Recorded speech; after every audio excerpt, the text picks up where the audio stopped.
주께서 심지가 견고한 사람들을 평강으로 인도하신다는 말씀이 여러분 어떤 뜻일까요? 심지가 견고하다. 사사기 말씀을 기억하십니까? 하나님의 군병들의 자세에 대해서요. 그들의 목적이 단일하면 성경의 표준에 부합되지 않은 것은 어떤 것도 거부하는 사람들. 그죠?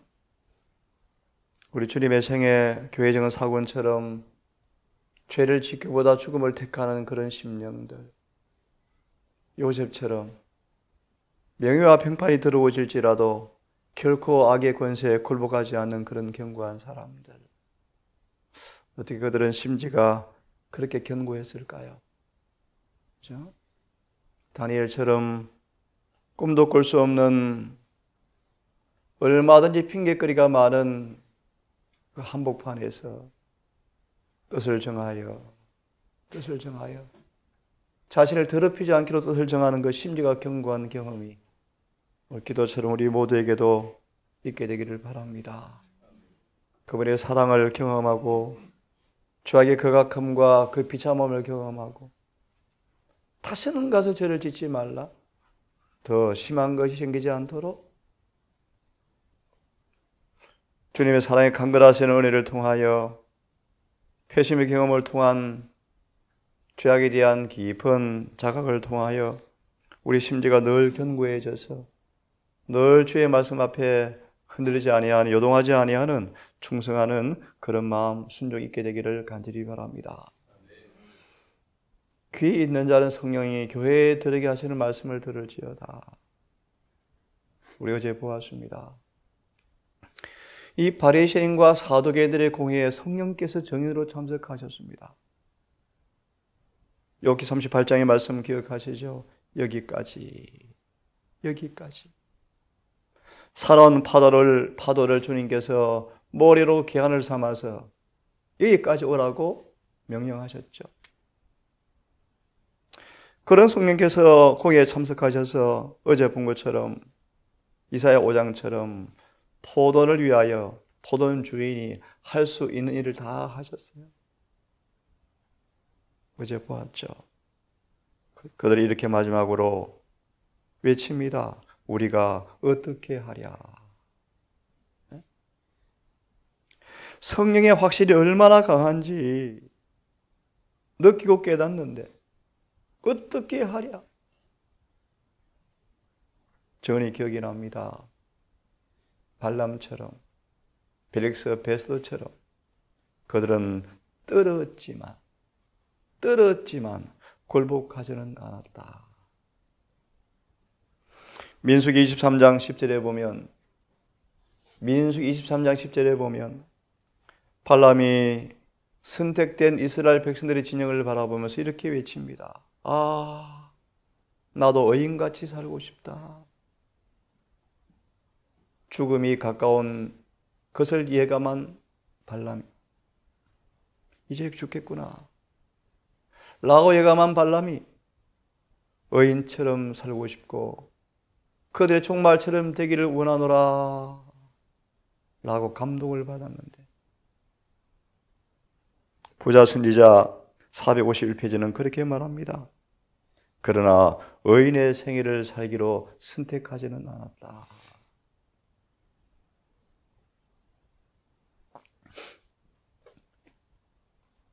이 아침 예레미야 다시 한번 48장을 좀 보고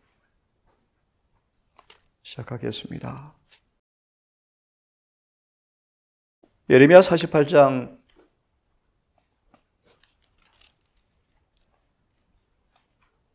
10절과 11절부터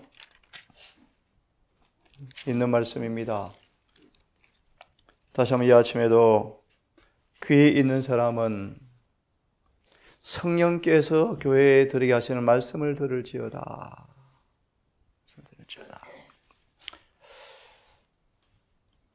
11절 이하에서 하시는 것처럼 모압은 한 구절 봅니다. 모압은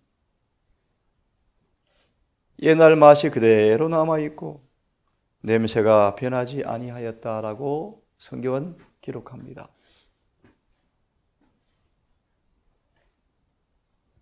모압은 하나님의 교회 안에 있지만 성화되지 못하는 사람들을 대표합니다.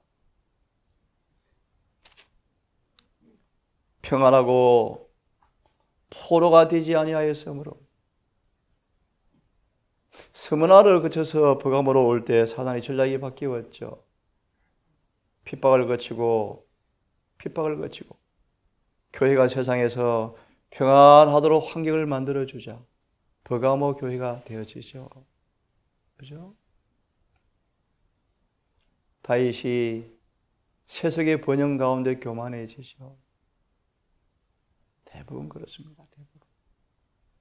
평안하고 포로가 되지 아니하였으므로 마치 술에 찌기같이 남아있고 이 그릇에서 저 그릇을 옮기지 않은 것처럼 맛이 남아있고 냄새가 변치 아니하였도다. 그 다음 생략합니다. 48장 10절 12절을 좀 보려고 합니다. 예전에 본 말씀인데 다시 보시면 하나님의 성령이 역사하지 못하는 곳이란 제목으로 모압을 인용합니다. 모압. 변화받기를 거절하였다. 때때로 성령의 역사를 느끼지만 조금 전 말씀처럼 떨기는 하지만 굴복하지는 않았다. 인간의 마음이 역사하시는 하나님의 성령의 감화는 하나님의 질서를 따라 조절될 것이다. 무슨 뜻이죠, 여러분? 예를 하나 들면 하늘의 비가 소낙비가 내린다 할지라도 장대비가 온다 할지라도 농부가 밭을 갈지 아니하면 씨를 뿌리지 아니하면 의미가 없습니다. 질서가 있습니다. 질서가. 밭을 갈아야 합니다. 그죠? 그리고 씨를 뿌려야 합니다. 한 포대를 한 달을 먹을 수 있지만 가을을 바라보고 믿음으로 뿌려야 합니다. 그랬을 때 비가 역할을 하죠. 질서요, 질서. 질서요. 우리 영혼이 쓰레기가 비워져야 새 것으로 채워집니다. 샘이 근은이 깨끗해져야 물이 깨끗하게 나옵니다. 이게 다 질서죠, 질서. 성령은 하나님의 질서를 따라 조정된다. 그 의미가 뭔가 들어보실래요? 성령께서는 항거하는 인간의 저항력보다 이거요, 질서요, 질서. 항거하는 인간의, 쉽게 말하면 하나님의 영이 천둥, 번개, 내성, 나팔, 지진으로 역사한다 할지라도 우리의 마음을 열지 아니하면, 원하지 아니하면 끄떡도 없어요. 보았죠? 우리가 어떻게 하랴? 이렇게 큰 자각을 주지만 그들이 뭐 하잖아요? 선택하지 않아요. 하나님은 우리의 자유의지를 주셨죠. 하나님의 질서죠, 질서. 자유의지를 그분이 함부로 꺾을 수가 없는 분이죠. 그게 질서예요. 제가 아침에 말씀을 보면서 그런 고민을 해봤습니다. 아니, 이런 사악한 바리새인과 사두개인들에게 이렇게 강하게 역사한 성령께서 왜 많은 사람들 앞에 안 느껴질까? 심지어 신강학에서는 보지 않겠지만 사도행전 496페이지 내로까지도 하늘이 열렸다. 하늘의 순결과 의를 바라보았고 한동안 내려도 그 하늘의 관계에 푹 빠져서요. 감동을 받았고 의의 문이 열려버렸대요. 그런 강력한 성령의 감동과 역사가 왜 많은 교인들이 없을까? 한마디로 말하면 대부분 땅의 포로가 되어서 못 느끼는 거예요. 못 느끼. 희망이 거의 없죠. 거의 없죠. 감수성이 거의 마비되었죠. 근데 많은 분들이 느끼거든요. 말씀을 공부하면요. 막 느끼는데 또 안 변해요. 모압처럼. 희생이 아깝거든요. 비용이 청구되거든요. 자존심이 힘들거든요. 또 안 해요. 그래서 갈 때 같아요. 갈 때. 들어보면 좋고 나가면 또 흔들리고. 혹시 동영상도 그럴 수 있습니다. 모압처럼 평안하고 포로가 되어지 아니하였으므로 맛이 그대로 남아있을 수가 있어요. 마저 읽어봅니다. 인간의 마음에서 저항하는 그 한 것보다 그 역사하지 않을 것이다. 사람은 하나님의 권면과 충고를 듣지 않을 수도 있고 자기 행동을 자기가 마음대로 하겠다는 생각을 할 수도 있을 것이다. 이런데 이게 질서예요, 질서죠. 하나님 우리에게 역사는 하지만 강제로 들어오실 수가 없으시대요. 없어요. 그러나 이렇게 하면 영광의 그릇이 되지는 못한다. 모압과 같이 변화받기를 거절하고 이 그릇에서 저 그릇으로 옮겨지기를 거절한다. 따라서 그의 맛이 남아있다. 그 4장 17절로 기억됩니다. 선천적, 후천적 성벽이 그대로 남아있는 사람들은 회심한 사람들이 아니죠. 아니죠.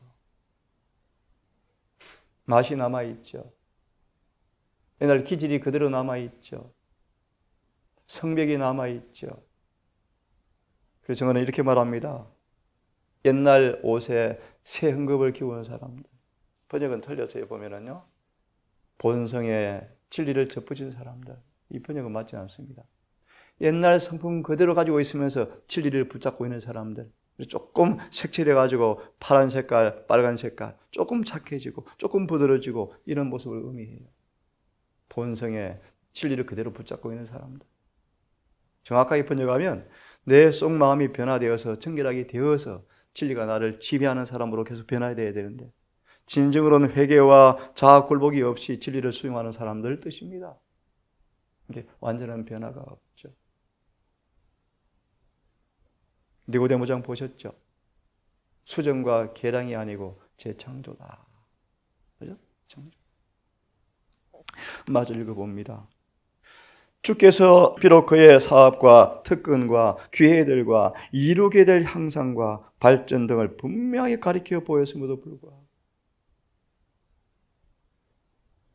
그의 품성 가운데 있는 결점들을 고치지 않는다.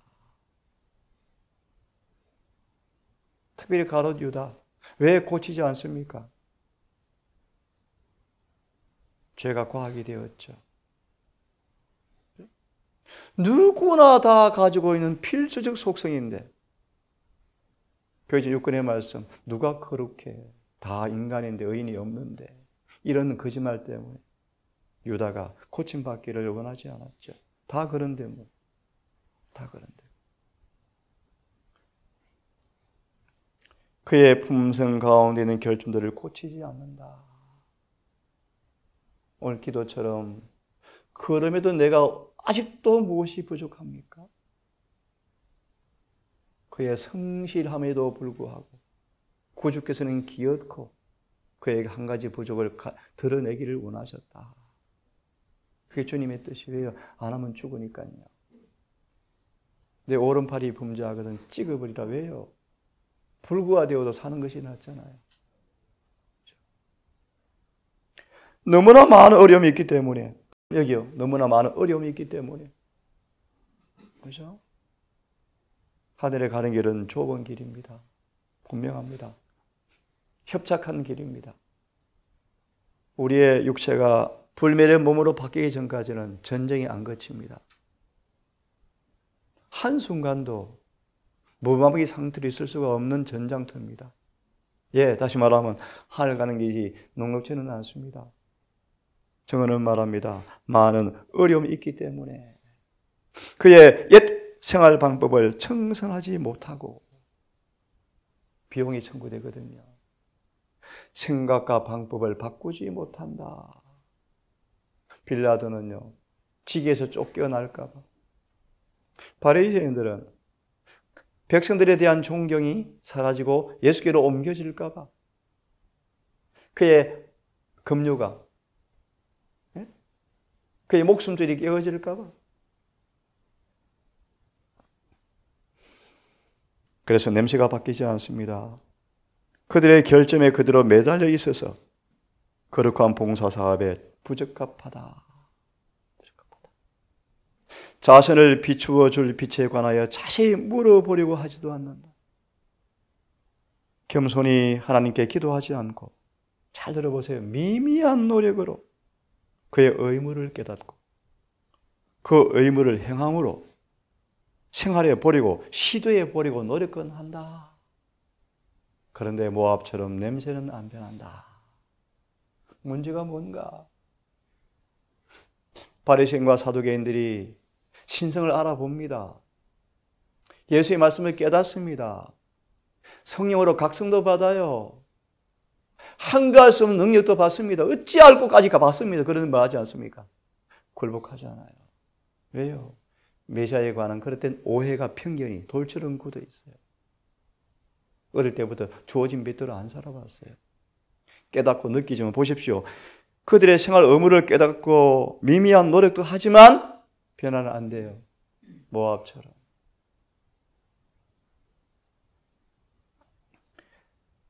하나님의 봉사사업에 그를 부르셨다는 확신을 갖도록 하기 위하여 주께서 그를 시험과 시련을 당하게 하신 후에도 만약 그가 자신의 길과 자신의 뜻을 따라 행하는 것을 만족히 여기고 하나님의 성령의 역사에 유의하지 않고 은혜와 깊은 깨달음 가운데 성장함으로써 유익 얻기를 거절하면 주께서 그를 필요로 하지 않는다는 것을 믿어도 좋다. 그래서 마음에 내버려 두라. 이제는 내버려 두라.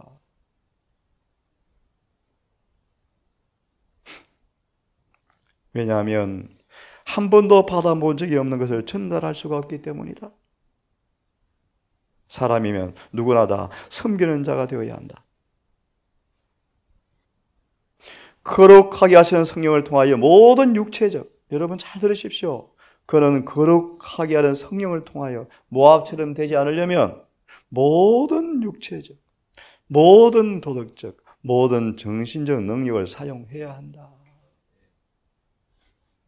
사람이면 누구나 다 자신을 남김없이 하나님의 사업에 바쳐서 활동적으로 일해야 한다. 왜 이런 말씀을 줄까요? 왜 이런 말씀을 줄까요? 그 적당히 하면 하늘에 못 갈까요?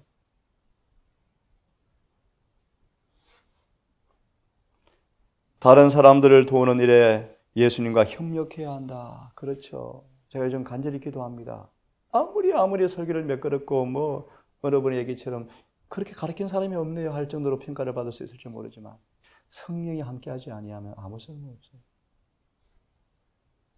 연설 잘하고 설교 잘하는 거예요. 두려워요.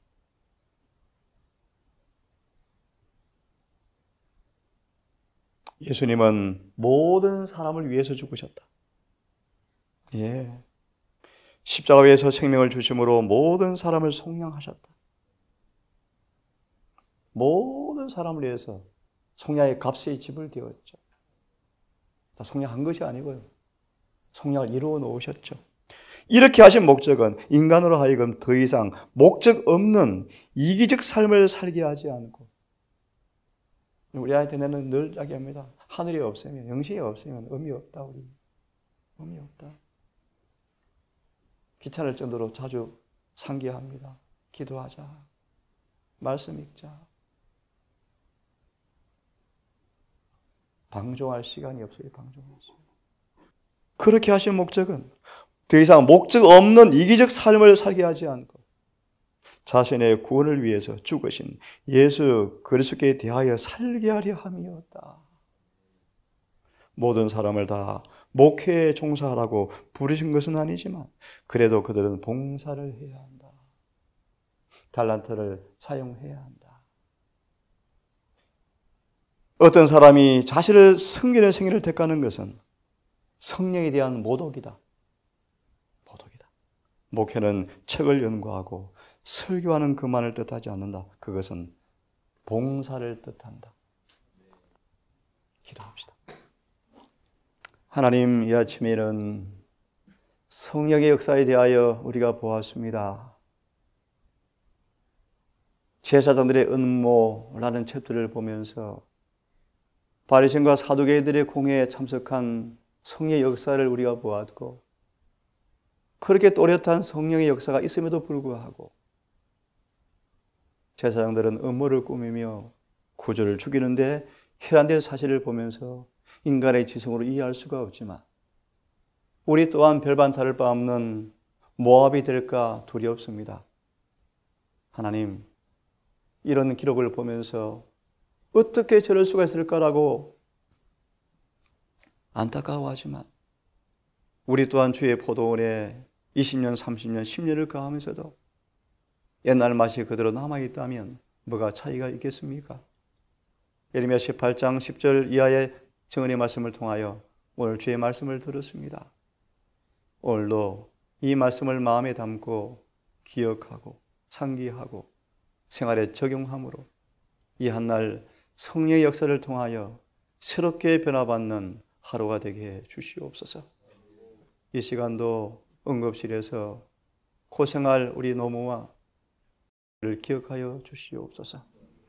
다시 한번 하나님 기회를 주거든 단시일 내에 은혜를 베푸사 이곳으로 돌아올 수 있도록 자비를 베풀어 주시옵소서. 오늘 한날 이 추운 겨울 날씨에 일하는 우리 청년들 잊지 말고 내가 왜 일을 하며 어디를 가야 하고 어디로 가고 있는지 잊지 말고 우리 아이들, 엄마, 아빠들 잊지 말고 하나님과 동역함으로 정말 행복하고 건강하고 구원에 확실히 찬 모습으로 살아갈 수 있도록 인도하여 주시옵기를 사랑이 많으신 예수님 이름으로 기도드리옵나이다.